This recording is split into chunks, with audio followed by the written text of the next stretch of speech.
हरिवंश पुराण जी का स्वाध्याय हम सभी कर रहे हैं, आचार्य जिनसेन जी द्वारा विरचित। मंगलम भगवान वीरो मंगलम गौतम मुनि मंगलम कुंद कुंदाद्यो जैन धर्मोस्तु मंगलम।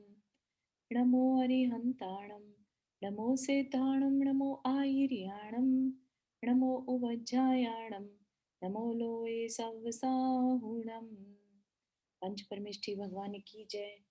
अगले 45 मिनट के लिए सभी प्रकार के पापों का त्याग करके सभी 9 बार नमो कर मंत्र पढ़ो।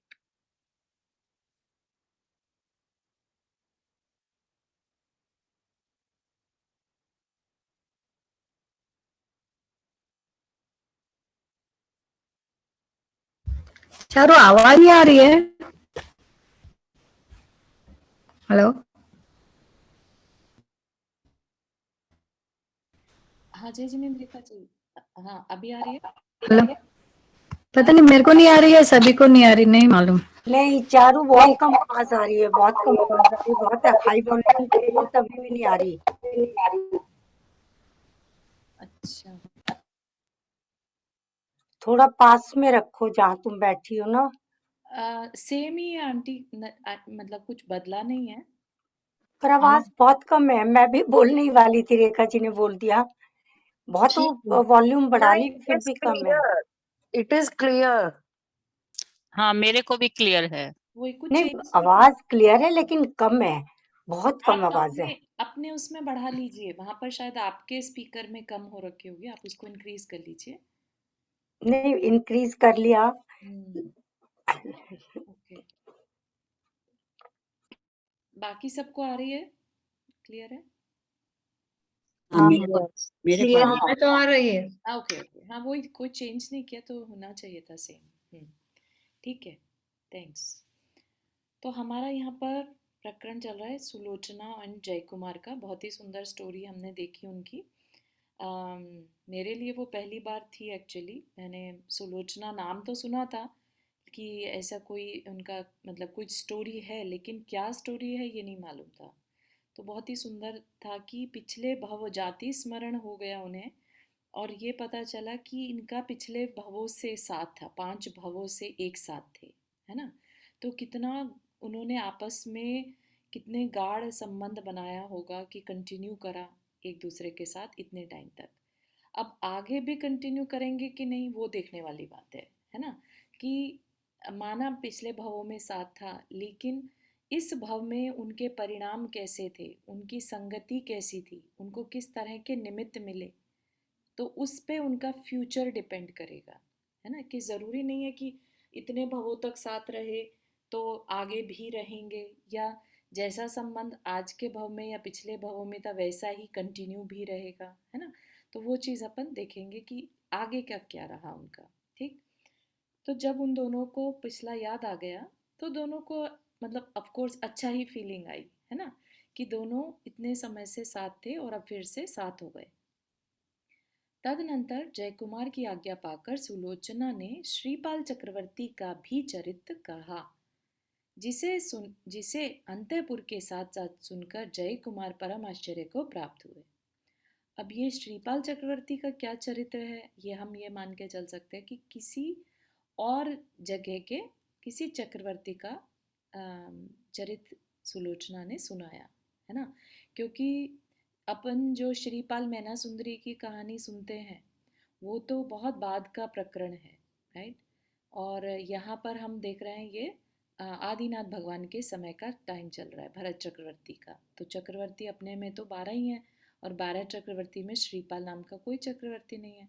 तो ये किसी और समय के किसी और जगह के श्रीपाल चक्रवर्ती का वर्णन है, तो उन्होंने उनका चरित्र कहा। ठीक। जो 5 भवों के संबंध से समुत्पन्न स्नेह रूपी सागर में निमग्न थे, ऐसे जयकुमार और सुलोचना को स्मरण मात्र से ही पूर्व भव संबंधी विद्याएं प्राप्त हो गई। पूर्व भव में देव थे, देव से पहले विद्याधर थे।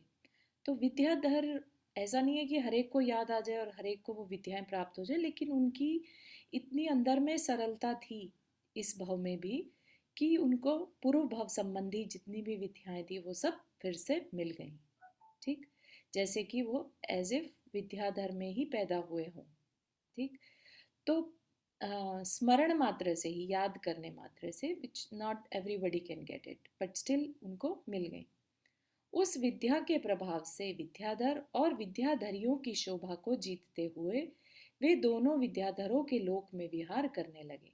विद्यार्थ पर्वत पर जाकर विहार करने लगे अपने विमान में बैठकर, और उड़कर अब वो कहीं भी जा सकते हैं। जैसे विद्याधर मनुष्य जा सकते हैं, ऐसे ही अब ये भी जा पा रहे हैं।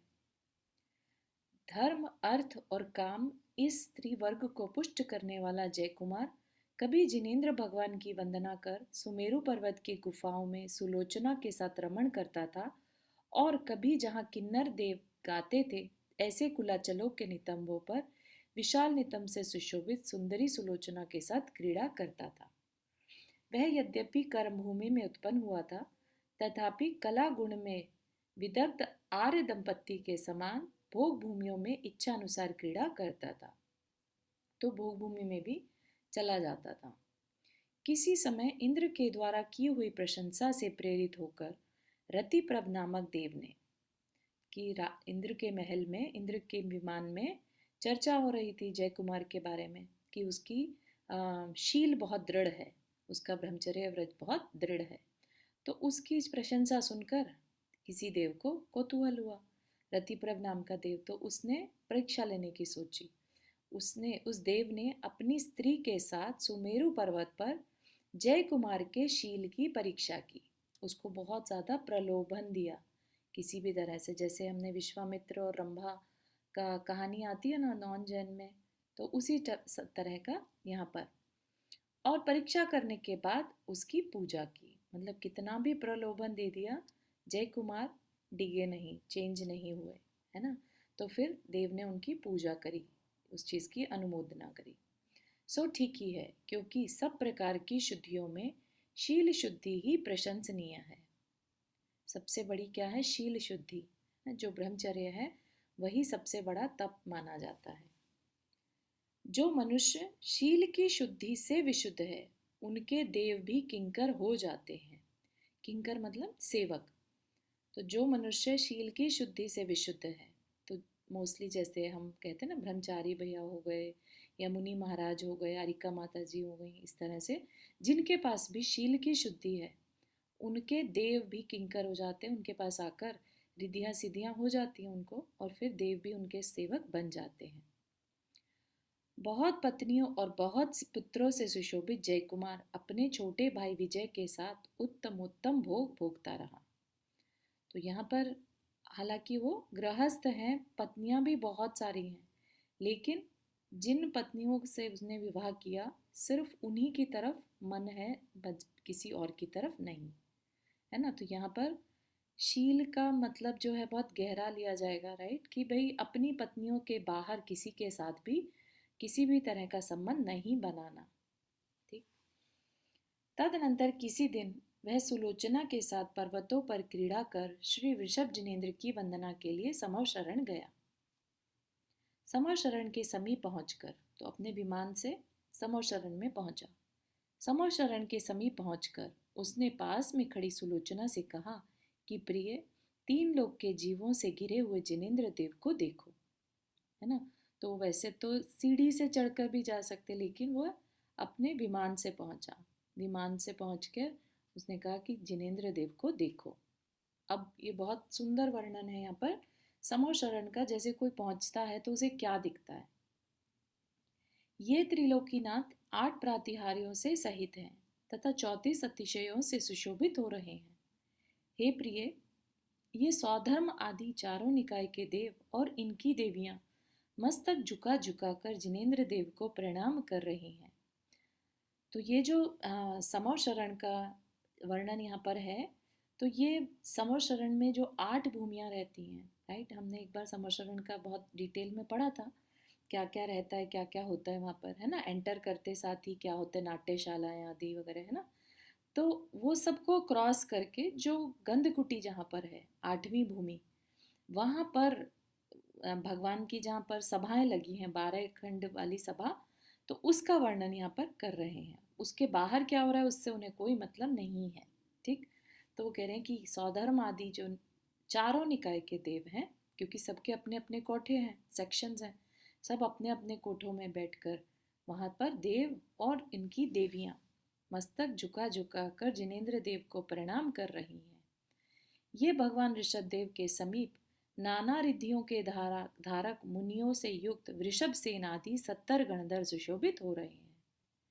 तो ये जब बात चर्चा चल रही है तब तक कितने गणधर हैं? 70, जबकि आदिनाथ भगवान के गणधर 84 थे। ठीक, तो ये क्या कह रहे हैं कि भाई देखो, इन गणधर महाराज को भी, मुनिराजों को भी देखो, रिद्धियों के धारक, क्योंकि सभी जो गणधर होते हैं वो 63 रिद्धियों के धारक होते हैं। हे कांति, यहाँ ये केवल ज्ञानी जटाधारी बाहुबली भगवान विराजमान है।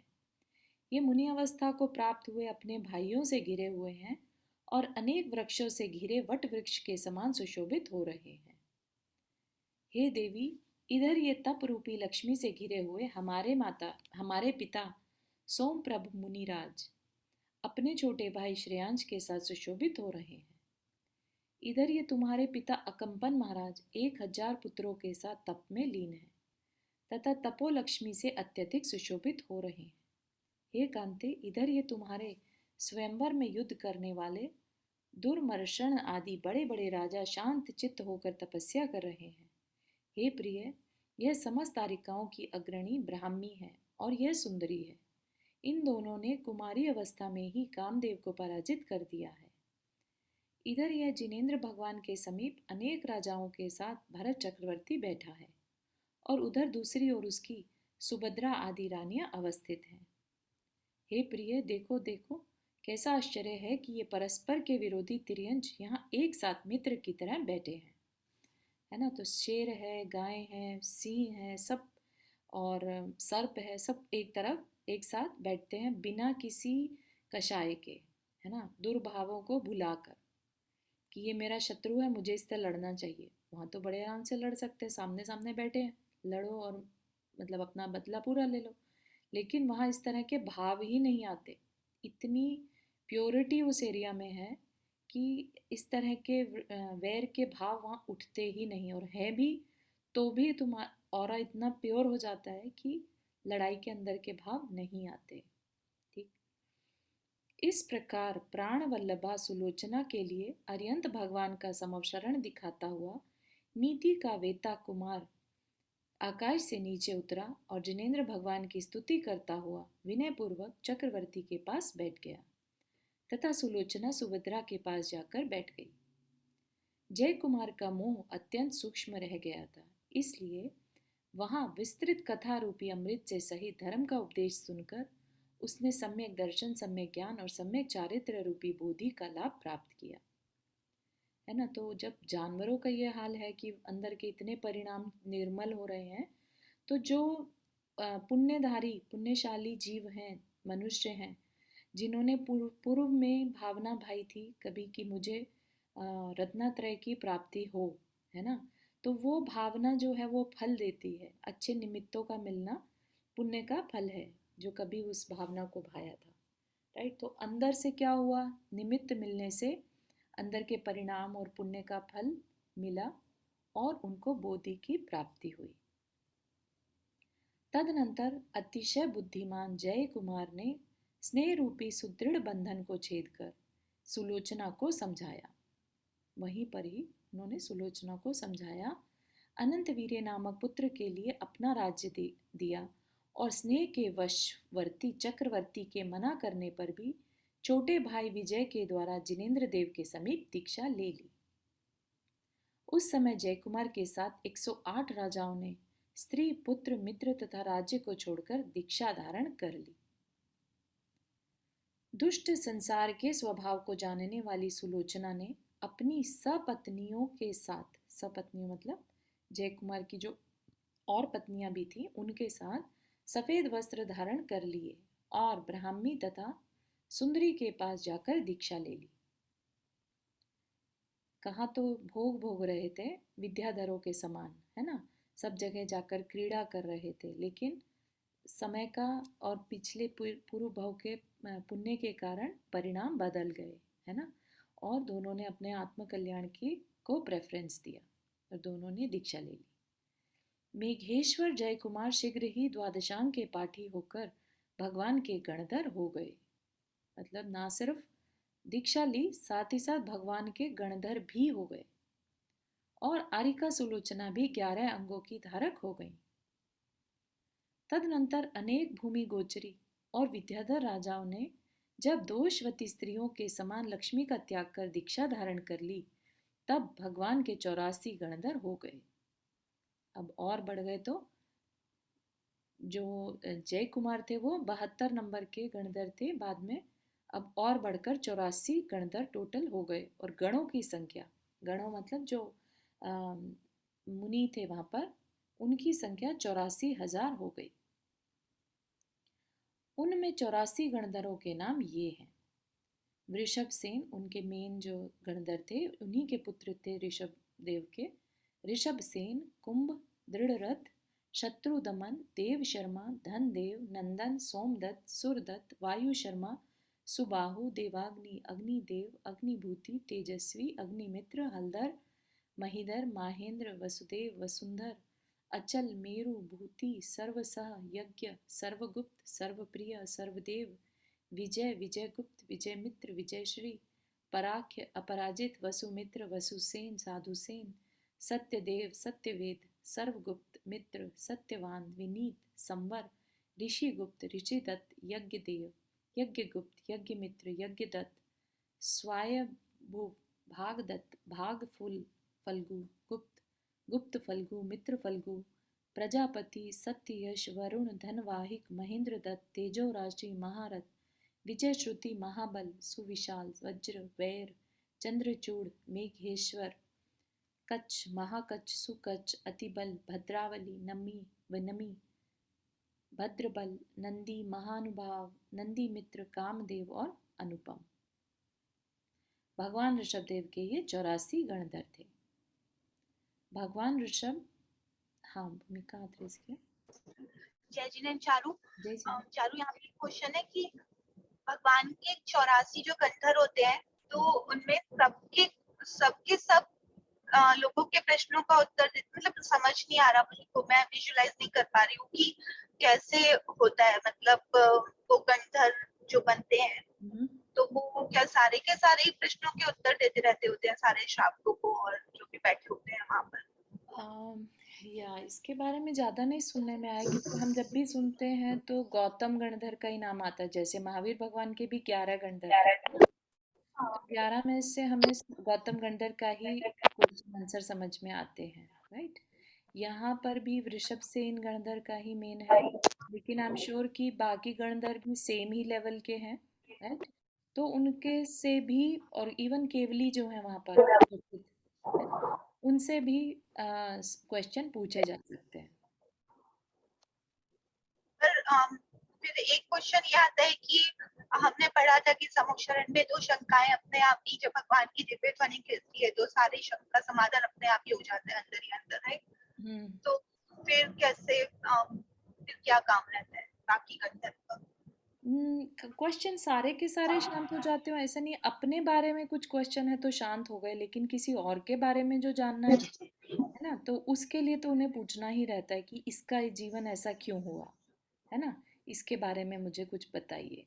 लेकिन अपने भावों के बारे में अगर पूछना है तो वो आंसर अपने आप आ जाते होंगे, क्योंकि भगवान के भावमंडल को देखकर पिछले 3 भाव और आगे के 3 भाव और एक प्रेजेंट का ऐसा पढ़ने में आया है, ठीक है ना।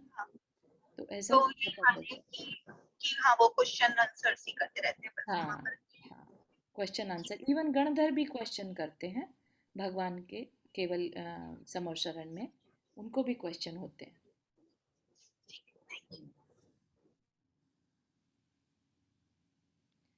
भगवान ऋषभ देव की सभा में नाना प्रकार के गुणों से पूर्ण मुनियों का 7 प्रकार का संघ था। मतलब 7 प्रकार के मुनि थे। उनमें 4750 महाभाग तो पूर्वधर थे, पूर्व के ज्ञाता मुनिराज वहां पर थे। 4750 मुनि श्रुत के शिक्षक थे, पढ़ाने वाले थे। ये सब मुनि इंद्रियों को वश करने वाले थे। 9000 मुनि अवधि ज्ञानी थे, 20,000 केवल ज्ञानी थे, 20,600 विक्रिया रीति के धारक थे, ये मुनि अपनी विक्रिया शक्ति के योग से इंद्र को भी अच्छी तरह जीतने वाले थे। 20,750 विपुलमती मनः पर्य ज्ञान के धारक थे। 20,750 ही असंख्यात गुणों के धारक, हेतुवाद के ज्ञाता तथा प्रतिवादियों को जीतने वाले वादी थे। शुद्ध आत्म तत्व को जानने वाली 50,000 आरिकाएं थी, 5 लाख श्राविकाएं थी और 3 लाख श्रावक थे। तो उनकी समूह शरण में कितने लोग वहां पर कितने क्या क्या बैठे थे वो सब बता दिया। भगवान की कुल आयु 84 लाख पूर्व वर्ष की थी। 84 लाख पूर्व का मतलब क्या है? पूर्वांग मल्टीप्लाई बाय पूर्वांग करो तो एक पूर्व आता है, ठीक। और पूर्वांग जो होता है वो 84 लाख वर्ष का एक पूर्वांग होता है। तो 84 लाख मल्टीप्लाई बाय 84 लाख वर्ष करो तो बराबर इक्वल टू 1 पूर्व। और यहाँ पर कितना है? 84 लाख पूर्व, ठीक। तो इतना लंबा समय जो था उनकी आयु थी।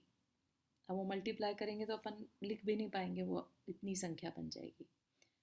उनमें से छद्मस्त काल के 83 लाख वर्ष पूर्व वर्ष कम कर देने पर 1 लाख पूर्व वर्ष तक उन्होंने अनेक भव्य जीवों को संसार सागर से पार करते हुए पृथ्वी पर विहार किया था।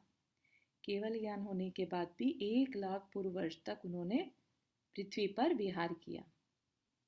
इस प्रकार मुनिगण और देवों के समूह से पूजित चरणों के धारक श्री वृषभ जिनेन्द्र संसार रूपी सागर के जल से पार करने में समर्थ रत्नत्रय रूप भाग तीर्थ का प्रवर्तन कर कल्पांत काल तक स्थिर रहने वाले एवं त्रिभुवन जनहितकारी क्षेत्र तीर्थ को प्रवर्तन के लिए स्वभाववश इच्छा के बिना ही कैलाश पर्वत पर उस तरह आरूढ़ हो गए जिस तरह की देदीप्यमान प्रभा का धारक वृष का सूर्य निष्ठाचल पर आरूढ़ होता है।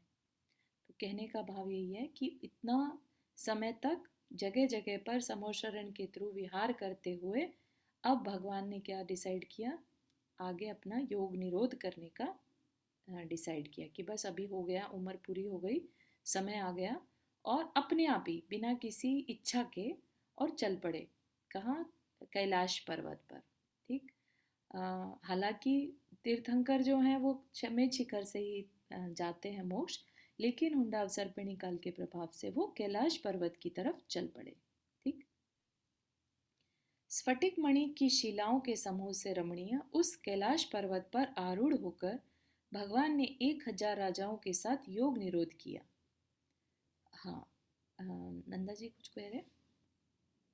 हाँ, मेरा सवाल ये है, जैसे आपने अभी बोला कि हुंडा सर्पणी काल, तो इसका क्या मतलब है? क्योंकि जैसे एक तो उत्सर्पणी होता है, एक अवसर्पणी होता है, तो वो तो हमेशा ही चलता रहता है। तो इस बार क्या कुछ स्पेशल ये हुंडा अवसर्पणी का क्या मतलब हाँ, हुआ? इस बार स्पेशल ही ऐसा ही बोल रहे हैं, मतलब जो शास्त्र में पढ़ने में आता है कि इस बार जो है ये अवसर्पणी तो है लेकिन हुंडा अवसर्पणी है, मतलब कि इसमें कुछ दोष हैं जो हमेशा होते हैं वैसे थोड़ा सा डिफरेंट है, ठीक है।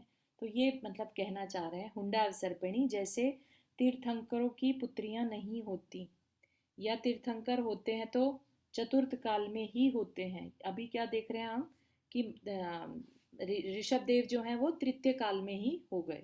तो इस तरह की कुछ चीज़ें जो हैं वो डिफरेंट होने की वजह से हुंडा अवसर्पिणी, हुंड मतलब थोड़ा डिस्टरबेंस होना, है ना। हुंडक संस्थान होता है जैसे टेढ़ा मेढ़ा होना, कुछ अच्छा अच्छा। फिक्स होना, ठीक है। तो ये क्या मतलब कितने समय बाद हुंडा आता है, या मतलब ये ऐसा कोई जिक्र नहीं है कि कितने समय बाद, ऐसा कोई साइकिल नहीं है कि इतने टाइम बाद ही फिर से ऐसा होगा, ठीक है। अच्छा, तो ये, ओके हाँ, ओके, थैंक यू।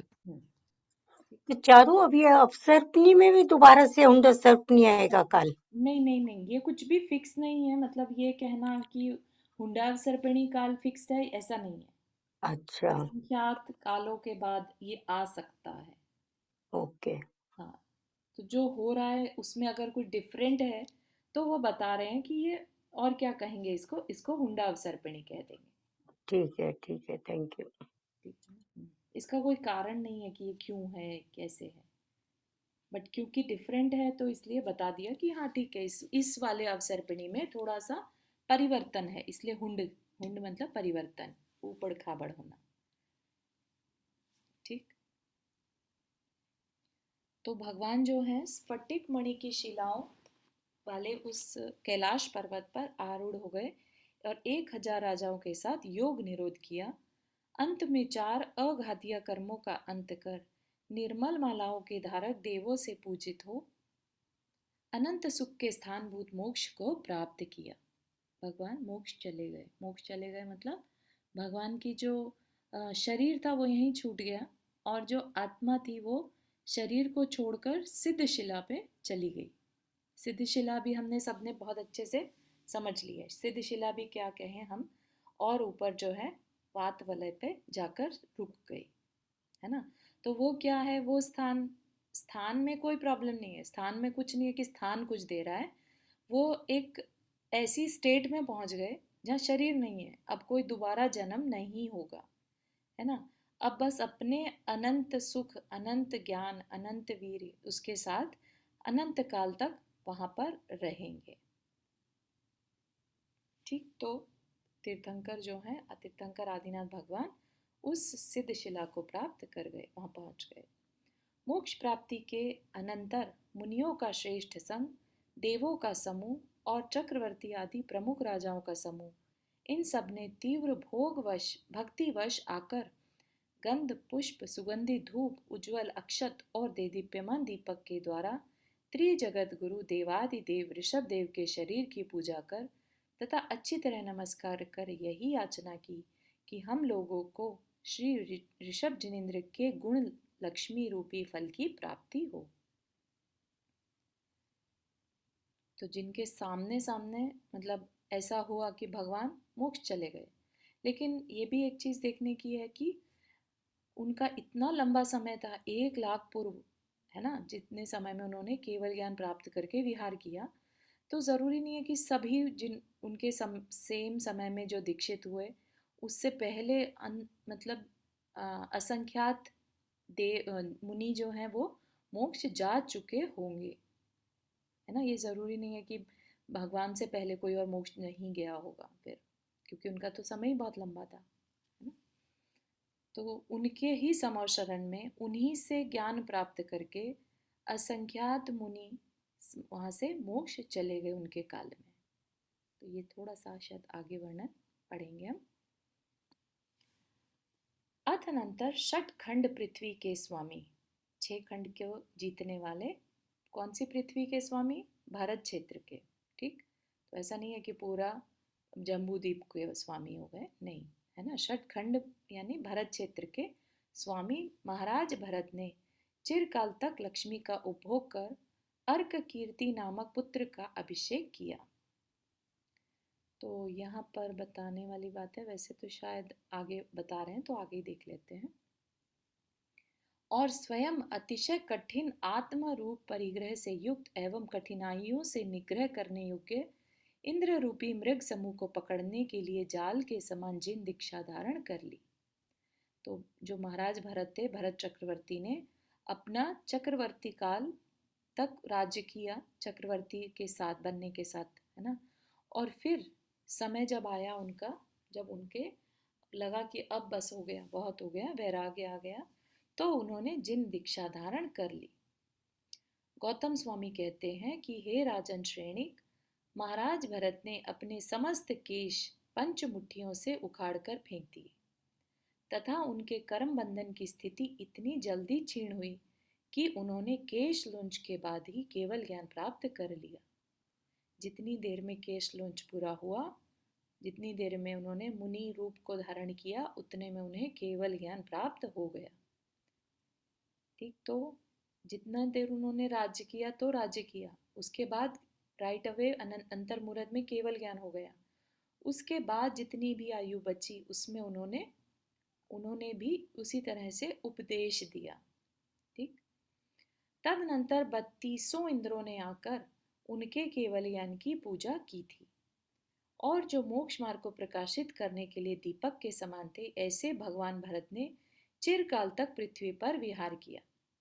तो ये भी समझने की बात है कि ऐसा नहीं है कि भरत ने मुनि भरत को केवल ज्ञान हुआ और हाथों हाथ मोक्ष भी चले गए, ऐसा नहीं हुआ, सिर्फ केवल ज्ञान अंतर्मुहूर्त में हो गया। हाँ पूर्णिमा जी कुछ कह रहे हैं? ये मेरे को थोड़ा कंफ्यूज गया एकदम। अपन जैसे उसके जय कुमार के उन्होंने उसमें पहुंचे थे उनके कृष्ण भगवान के उसमें समुसरण में, हाँ है हाँ ना, वहाँ उन्होंने तपस्या वो सब उन्होंने भी दीक्षा धारण कर ली। तो करेक्ट। फिर ये एकदम से अपन यहाँ कैसे पहुंच गए?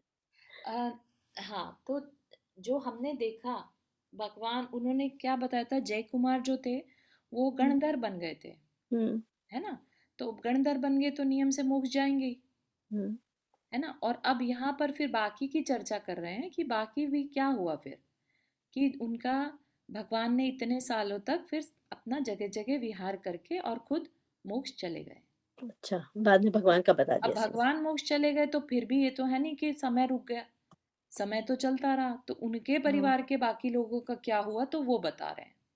अच्छा, ठीक है, तो उनके खुद के पुत्र बाहुबली तो पहले ही मोक्ष चले गए थे, हाँ, बाकी जो 100 और बाकी के जो भाई थे भरत के उन्होंने भी दीक्षा ले ली थी, है ना। तो ये अब बता रहे हैं कि भरत जी का क्या हुआ। अच्छा, वापिस भरत जी पे आ गया अपन। हाँ बिल्कुल सही, वापिस भरत जी पे आ गए। तो भरत जी ने जैसे ही मन बनाया दीक्षा का, राइट, उनका दीक्षा लेने का विचार हुआ, बाल खींचे अपने और एकदम से उनको केवल ज्ञान हो गया। मतलब अच्छा, तपस्या काल जो था वो बहुत कम था, हाँ, जल्दी से उनको केवल अंतर्मुहूर्त ज्ञान हो था। गया। ठीक है ना। चल, तो थैंक जो घातिया कर्म थे उनको नष्ट करने में उन्हें सिर्फ अंतर्मुहूर्त लगा, यू। ओके, जिसके लिए कि आदिनाथ भगवान ने 1000 वर्ष तक किया था और बाहुबली स्वामी ने 1 वर्ष। ठीक, इतना समय उन्हें केवल ज्ञान पाने में लगा, लेकिन भरत जी को सिर्फ अंतर्मुहूर्त लगा। ठीक है, तो थैंक यू। ये बेसिकली कर्मों की विचित्रता है कि किसके परिणाम कैसे हो रहे हैं।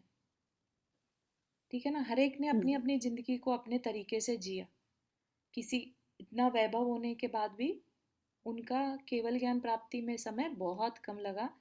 तो इसमें ज़रूरी नहीं है कि उसी भव के ही परिणामों की विशेषता थी, पिछले भवों के भी परिणाम उनके साथ मिले हुए थे। इसीलिए उनको जल्दी हो गया केवल ज्ञान। Thank you. तो सर्वदर्शी भगवान भरत की आयु भी 84 लाख पूर्व की थी। जितनी आयु ऋषभ देव भगवान की थी उतनी ही आयु भरत जी की भी थी। उसमें से 77 लाख पूर्व तो कुमार काल में बीते, जब वो सिर्फ एंजॉय करते रहे पूर्व कुमार काल में। फिर उन्होंने दिग्विजय के लिए गए, राज्याभिषेक हुआ और दिग्विजय के लिए गए, है ना। तो दिग्विजय के लिए गए तो 60,000 वर्ष लगे। उसके बाद वो चक्रवर्ती कहलाने लगे, चक्रवर्ती कहलाए तो उसके बाद उन्होंने 6 लाख पूर्व तक चक्रवर्ती के रूप में पद पर आरूढ़ रहे। मतलब कि पूरे भारत क्षेत्र पर जो राज्य किया वो 6 लाख पूर्व का समय था। इतने लंबे समय तक वो चक्रवर्ती का राज्य करते रहे। ठीक, और फिर जब उनको वैराग्य हुआ, केवल ज्ञान हो गया, तो 84 लाख पूर्व में से 1 लाख पूर्व समय बचा था जिसमें उन्होंने विहार किया। ठीक, विहार किया मतलब कि केवल ज्ञान होने के बाद 1 लाख पूर्व, जैसे कि ऋषभ देव भगवान ने 1 लाख पूर्व किया, वैसे ही इन्होंने भी 1 लाख पूर्व तक विहार किया। आयु के अंत समय में वे वृषभसेन आदि गणधरों के साथ कैलाश पर्वत पर आरूढ़ हो गए, है ना। तो जो उनके भाई थे, बाकी जो मुनि पहले बन चुके थे, उनके साथ ही कैलाश पर्वत पर आरूढ़ हो गए और शेष कर्मों का क्षय कर वहीं से उन्होंने मोक्ष प्राप्त किया। देवों ने उनकी स्तुति वंदना की। इन्होंने सबने कैलाश पर्वत से ही किया। हाँ, उस समय होता ना कि भाई अभी पहले ऋषभ देव वहां से गए तो हम भी वहां से चलते हैं, यू नो। मतलब ऐसा नहीं है कि वहां पे जाने का कुछ कारण होगा। बाहुबली भगवान भी शायद कैलाश पर्वत पे ही बताया ना यहाँ पे, है ना। बाहुबली भगवान का कुछ कहानी अभी इसमें आई थिंक पहले बता दिया था उनका कैलाश पर्वत पर जाकर उन्होंने। Okay okay. हाँ, सपना कुछ कह रहे हैं? तो ये किस बेस के ऊपर डिसाइड होता है कि हम वो कैलाश पर्वत पे जाएंगे या दूसरे कोई शिखर जी से जा रहा है, कोई कैलाश पर्वत से जा रहा है, हाँ उनके कर्मों की निर्जरा के ऊपर या किसके कर्म कितने हो रहे हैं इसके ऊपर? नहीं नहीं नहीं, वो अगेन वही है, हुंडा अवसर्पिणी काल का है। और तीर्थंकरों का तो वैसे तो देखा जाए तो केवल ज्ञान के बाद उनकी कोई इच्छा नहीं रहती कि मैं इधर से ही जाऊं या उधर से ही जाऊं, उनको किसी क्षेत्र से कोई अलग से प्रेम नहीं रहता कि भाई ये क्षेत्र ज़्यादा पावरफुल है, मैं यहीं पर बैठ कर करूँ, तो अपने आप ही चलते चले जाते हैं। जैसे होता ना कि अपना खुद का जिस जहाँ का जिस एरिया का अट्रैक्शन होता है वो उसने उन्हें वहीं खींच लेता है। तो उस समय होगा कैलाश पर्वत पर उस तरह की एनर्जीज कह लीजिए या जो भी है, तो उन्होंने वहाँ का डिसाइड कर लिया। मतलब उनके पैर अपने आप चलते चले जाते हैं, वो डिसाइड नहीं करते मुझे किस साइड जाना है। ओह अच्छा। नहीं, पर ऐसा भी नियम है ना कि सारे के सारे तीर्थंकर हमारे भारत में अपने यहाँ भारतवर्ष में या ये खंड में दे ऑल गो टू मोक्ष फ्रॉम समित शिखर, ऐसा नियम है। करेक्ट, वही बात एंड बता they all born also in Ayodhya, correct but because of हुंडा अवसर्पिणी ये काल में ये थोड़ा डिफरेंस है। हाँ, तो अब कोई प्रश्न पूछे कि अयोध्या में ही क्यों बॉर्न होते हैं, तो ऐसा नियम मान लीजिए या ये कह लीजिए कि उस एरिया की इतनी एनर्जी है कि अच्छी अच्छी आत्माओं को वहीं पर अच्छा लगता है, मतलब कि उनको हैंडल करने के लिए भी उस तरह का वातावरण उनको वहीं मिल पाता है। ठीक है ना, ऐसा कह सकते हैं। बाकी रियल रीज़न तो यही है कि बाय नेचर ऐसा होता है। ठीक है। राजा अर्क कीर्ति कौन थे? भरत चक्रवर्ती के पुत्र। ठीक, राजा अर्क कीर्ति के स्मित यश नाम का पुत्र हुआ। अर्क कीर्ति उसे लक्ष्मी दे तप के द्वारा मोक्ष को प्राप्त हुए। स्मितयश के बल के सुबल, सुबल के महाबल, महाबल के अतिबल, अतिबल के अमृत बल के सुभद्र, सुभद्र के सागर, सागर के भद्र, भद्र के रवितेज, रवितेज के शशि। ये सब क्या है? अपने अपने पुत्रों के नाम। ठीक, और बहुत लंबे लंबे समय की उम्र हुआ करती थी पहले पूर्वों में, है ना। तो ये समझ लीजिए कि सभी इतने इतने पूर्वों के बाद बहुत लंबा समय। शशि के प्रभुत तेज के तेजस्वी, तेजस्वी के तपन, तपन के प्रतापवान, प्रतापवान के अतिवीर्य, अतिवीर्य के सुवीर्य, सुवीर्य के उदित पराक्रम के महेंद्र विक्रम, महेंद्र विक्रम के सूर्य, सूर्य के इंद्रद्युम्न, इंद्रद्युम्न के महेंद्रजीत, महेंद्रजीत के प्रभु, प्रभु के विभु, विभु के अविध्वंस, अविध्वंस के वितभी, वितभी के वृषभध्वज, वृषभध्वज के गरुड़ांक और गरुड़ांक के मृगांक आदि अनेक राजा क्रम से सूर्यवंश में उत्पन्न हुए। ये सब राजा विशाल यश के धारक थे। आई थिंक यहाँ पर सूर्यवंश की जगह इक्ष्वाकु वंश होना चाहिए था, है ना। इक्ष्वाकु वंश चल रहा था, जो ऋषभ देव भगवान का वंश था वो इक्ष्वाकु वंश था। ठीक, ये सब राजा विशाल यश के धारक थे और पुत्रों के लिए राज्य भार सौंप तप कर मोक्ष को प्राप्त हुए। भरत को आदि लेकर 14 लाख इक्ष्वाकु वंशीय राजा लगातार मोक्ष गए। भरत को आदि लेकर मतलब भरत से लेकर भरत गए और उनके साथ साथ कंटिन्यूटी में 14 लाख राजा और भी मोक्ष गए। उसके बाद एक राजा सर्वार सिद्धि से अहमिंद्र पद को प्राप्त हुआ। मतलब कि जितने भी राजा तपस्या कर रहे थे सबके सब मोक्ष गए। फिर क्या हुआ? एक राजा जो था वो सर्वार सिद्धि से अहमिंद्र पद को प्राप्त हुआ। फिर 80 राजा मोक्ष गए, परंतु उनके बीच में एक एक राजा इंद्र पद को प्राप्त होता रहा। बेसिकली ये बता रहे हैं कि उस समय के जो राजा लोग थे उनका क्या होता था, और ये बता दिया कि सब अपने अपने पुत्रों को राज्य देकर और मोक्ष दीक्षा ले लेते थे और अपना कल्याण करते थे। ठीक, बीच बीच में किसी किसी को इंद्र पद भी मिलता था।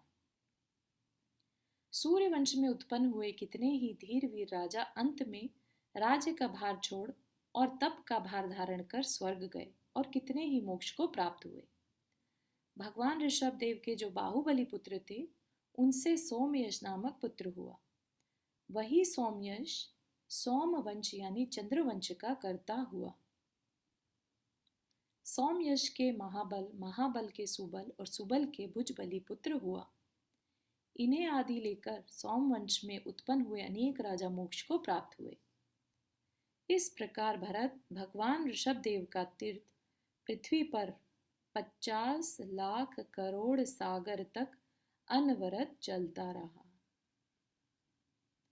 मतलब कि 50 लाख करोड़ सागर, यहाँ पर पूर्व की बात भी नहीं हो रही है, सागर, और एक सागर बराबर में 10 कोड़ा कोड़ी पल्ले का एक सागर, ठीक।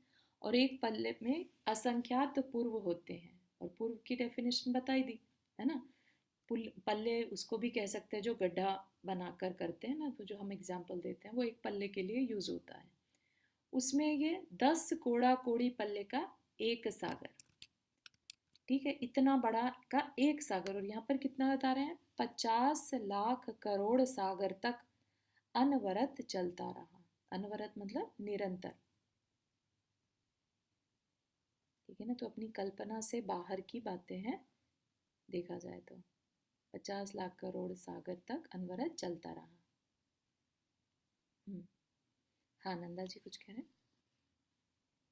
हाँ, जो एक पहले वाली लाइन थी ना, आदिनाथ भगवान का सूर्य वंश, तो वो मतलब उस जगह पे इक्ष्वाकु लेके फिर उसकी ये दो ब्रांच हो गई, दो भरत और बाहुबली की वजह से। हाँ हाँ, तो मतलब जैसे एक ही, को कह दिया सूर्यवंश, और जो बाहुबली है उनके चंद्रवंश, है ना। मतलब इसका कुछ हाँ तो ये रीजन है, याद आ क्योंकि गया। अगर नहीं, अर्क कीर्ति के नाम से सूर्यवंश चला था। अर्क कीर्ति के नाम से, याद आ गया। हाँ पहले बता चुके हैं ये बात। तो इसलिए भरत अर्क कीर्ति से लेकर जो अभी यहाँ पर नाम बताया ना, अर्क कीर्ति के ये और फिर ये सारे नाम, हाँ हाँ, तो ये सूर्यवंश में है, ये सही लिखा है इसका मतलब, ठीक है ना। चारों पर आगे लिखा हुआ इक्ष्वाकु वंश कितने लाख, ये पढ़ा ना तुमने, 14 लाख इक्ष्वाकु हाँ वंश के राजा लगातार मोक्ष गए। हाँ हाँ हाँ हाँ, ठीक है ना। तो इतने जो राजा मोक्ष गए, तो सूर्यवंश के राजा मोक्ष गए इतने तो।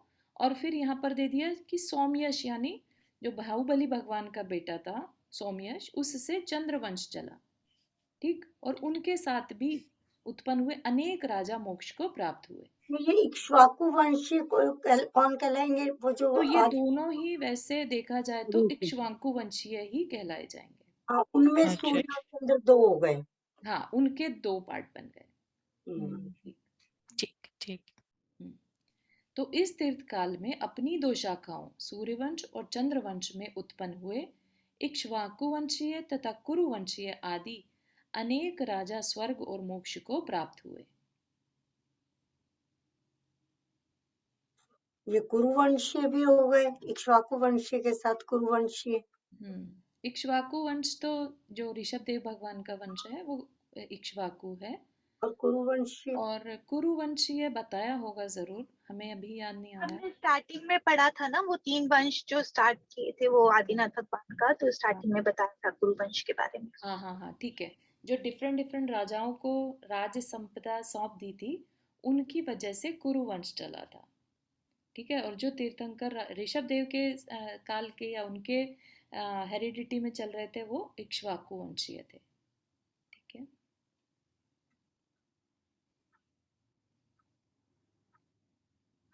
विद्याधरों के स्वामी राजा नमी के रत्नमाली, रत्नमाली के रत्न वज्र। चारू एक सेकंड में बीच में बोल रही हूँ, 8 बजे से वो प्रमाण सागर महाराज जी का शुरू होगा, तो यही नहीं खत्म करते? नहीं नहीं नहीं, 8:30 से है ना। 8:30 से उनका, मैंने टाइम पढ़ा नहीं उनका। हाँ जी 8:30 से है, जी, ओके ओके 5:30 बजे कैलिफोर्निया टाइम से है। हाँ जी। ओके, फिर ठीक है, ओके। विद्याधरों के स्वामी राजा नमी के रत्नमाली, रत्नमाली के रत्न वज्र, रत्न वज्र के रत्न रथ, रत्न रथ के रत्न चिन्ह, रत्न चिन्ह के चंद्र रथ, चंद्र रथ के वज्रजंग, वज्रजंग के वज्रसेन, वज्रसेन के वज्रद्रंष्ट, वज्रद्रंष्ट के वज्रध्वज, वज्रध्वज के वज्रायुध, वज्रायुध के वज्र, वज्र के सुव्रज, सुवज्र के वज्रभृत, वज्रभृत के वज्राभ, वज्राभ के वज्रबाहु, वज्रबाहु के वज्रांग, वज्रांग के वज्र सुंदर, वज्र सुंदर के वज्रास्य, वज्रास्य के वज्रपाणी, वज्रपाणी के वज्रभानु, वज्रभानु के वज्रवान, वज्रवान के विद्युन्मुख, विद्युन्मुख के सुवक्त्र, सुवक्त्र के विद्युद्रंष्ट, विद्युद्रंष्ट के विद्युतवान, विद्युतवान के विद्युदाब, विद्युदाब के विद्युवेग और विद्युत वेग के विद्युत पुत्र हुआ। इन्हें आदि लेकर जो विद्याधर राजा हुए, वे भी भगवान आदिनाथ के तीर्थ में पुत्रों के लिए राज वैभव सौंपकर तपश्चरण कर यथा योग्य स्वर्ग और मोक्ष को प्राप्त हुए। राजा नमी और विनमी जो थे वो थे तो भूमि गोचरी, लेकिन देवों ने उनको विचार्थ पर्वत का स्वामी बना दिया था। तो उनकी विद्याधरों की विद्या जो वंशावली है वो कैसे चली तो वो बता रहे हैं, ठीक है ना। तो आज के लिए यहीं तक रखते हैं। कुछ और क्वेश्चन किसी को? मुझे एक क्वेश्चन था कि अभी जैसे नंदीश्वर द्वीप में अभी सभी देवता पूजा करते हैं, तो उनको भूख नहीं लगती बिल्कुल भी, या कंटिन्यूसली वो करते रहते हैं, या कभी इच्छा होती है तो वो जो पेड़ होते हैं उनकी वजह से पेट भर जाए, ऐसा कुछ होता है क्या? नहीं, देवों के पहली बात तो कंठ आहार होता है, लाइक वो सोचते हैं और उनके कंठ में अमृत झड़ जाता है, उससे उनका पेट भर जाता है, ठीक है। दूसरी बात कि उनका काल बहुत लंबा होता है, ठीक है। 15 दिन मिनिमम होते हैं जब वो आहार करते हैं, और हजारों वर्ष तक का गैप भी आ सकता है डिपेंडिंग ऑन देयर आयु, ठीक। तो यहाँ पर जब वो 8 दिन की करने जाते हैं तो उनको खाने वाने का कोई विकल्प नहीं रहता, ठीक है। Okay okay. तो जैसे वहां पर भी अपने जैसे अपने मंदिर में मूर्तियां होती हैं जी। तो बिल्कुल वैसी मूर्ति होती है या अधर में लटकी अधर में होती है, मतलब बीच में ही हवा में अधर रहती में है? तो नहीं है, बिल्कुल उनकी बेदी है, बेदी पर विराजमान 500 धनुष की यानी कि 3000 फीट की एक मूर्ति रहती है, वो भी पद्मासन में, ठीक। तो और वो बिल्कुल ऐसी दिखती है जैसे अभी बोल पड़ेगी, इतनी रियल दिखने वाली, इतनी रियल दिखने वाली मूर्तियां वहाँ पर रहती हैं, मतलब सेम जैसे अभी आंखें और जो बाल हैं या जो भी है उनकी सारी एकदम रियल जैसे दिखते हैं, हालांकि हैं मूर्तियां। तो ऐसे ही जैसे अपने संगमरमर में व्हाइट होती है, ब्लैक होती है, इसी टाइप में, या मतलब कोई कलर ही नहीं होता? स्फटिक की मूर्तियां रहती हैं जहाँ तक ध्यान है, स्फटिक की बनी हुई। और किसी को ध्यान है तो बताइए कि किस चीज़ की बनी होती है वहाँ पे? स्फटिक की ही होती है ना, जो ट्रांसपेरेंट टाइप की होती है ना, उस टाइप से तरह की। या मैंने भी यही सुना, ट्रांसपेरेंट होती है, है ना। तो उसको, उन मूर्तियों को जो सजीव जैसी दिखती हैं, एकदम उनको छूकर जो भाव आते हैं वो जैसे रियल तीर्थंकर को छुए ऐसा, ठीक है ना। और उन मूर्तियों को वो छू सकते हैं, लाइक उनके चरणों के स्पर्श कर सकते हैं, उनका अभिषेक कर सकते हैं, तो इसलिए उनको अच्छा लगता है वहाँ जाकर। तो वहां पर भी ऐसे ही होता है क्या जैसे अपने यहाँ लेडीज प्रक्षाल नहीं करती, देवी देवताओं में भी ऐसे होता है? ऐसा जानने में तो कुछ नहीं आया, कहीं पे लिखा हुआ नहीं है कि देवी नहीं छू नहीं, वैसा ही होता है जैसा होता है अपने यहाँ, देवियां नहीं करती प्रक्षाल। अच्छा, देवियां नहीं करती? ऐसा कह नहीं सकते क्योंकि कहीं पर इस बारे में चर्चा नहीं है, है ना। देव देवी बस उत्साह से वहाँ पर करते हैं, पूजन करते हैं, उत्साह करते हैं, ऐसा लिखा रहता है। ऐसा स्पेसिफिकली कहीं नहीं देखा कि देव ही करते हैं, राइट। तो ऐसा हो सकता है। जब जन्मोत्सव करते हैं, जब वहां पे ले जाते हैं अभिषेक करने, तो वो खाली देवियां तो उनको तैयार करती है, राइट, तीर्थंकर को। तो जन्माभिषेक की बात है ये जो। हाँ, तो वहां पे नहीं करती है अभिषेक, तो यहाँ भी नहीं करती होगी ना? हाँ, बस पता मान नहीं। सकते हैं, प्रमाण हाँ। सच मुझे नहीं, मैंने कहीं नहीं पढ़ा ऐसा कि देवियां नहीं कुछ करती होंगी, महाराज जी ने कभी एक प्रवचन में सुना था, उन्होंने किसी महाराज जी ने बताया था। अच्छा, ये नंदीश्वर द्वीप के बारे में? हाँ, नहीं, कहीं भी देवियां नहीं करती। अच्छा। देव ही ये प्रक्षाल, देवियां नृत्य वगैरह जो होता है ना, वैसे देवियां पूजा करती है, भक्ति भावना से, बट प्रक्षाल नहीं करते। बट अगर जैसे अपने आप देखो तो ऐसे ह्यूमन बीइंग तो हमारा तो एक रीजन है like periods and all this things right, but उनके तो जैसे ब्लड भी नहीं होता तो वो चीज भी नहीं होती होगी उनको, तो फिर देवियां करनी चाहिए राइट, मतलब आई मीन टू से ऐसा मुझे लगता है, पता नहीं का ही चक्कर पड़ता है जो होता है ना, तभी हाँ वो कहते हैं ना मनुष्य पुरुष का इसीलिए भाग्योदय कहते हैं ना कि वो भगवान को टच कर सकते हैं पूजा प्रक्षाल की, स्त्री पर्याय का ही चक्कर होता है। हाँ, और स्त्री पर्याय मतलब वहां पर भी नहीं चलेगा क्या? या आई सजेस्ट कि अभी शंका समाधान होने भी वाला है, अगर पॉसिबल है तो कोई अगर ये क्वेश्चन वहाँ पूछ सके कि नंदीश्वर दीप पे ऐसे देवी लोग भी अभिषेक कर सकते क्या, कंफर्म हो जाएगा। मतलब मुझे ऐसा लगता है एज शी सेड कि उनके तो शरीर वैक्रिक शरीर है राइट, तो ऐसा कुछ रीजन नहीं रहना चाहिए, तो let's see. Okay good question, thank you. चलिए जिनवानी स्तुति। जावाणी के ज्ञान से सूझे लोकालोक, सोवाणी मस्तक धरो सदा देत हुदोक, हे जिनवाणी भारती तो ही जपो दिन रैन, जो तेरा शरणा गए सो पावे सुख चैन। 9 बार नमक करना।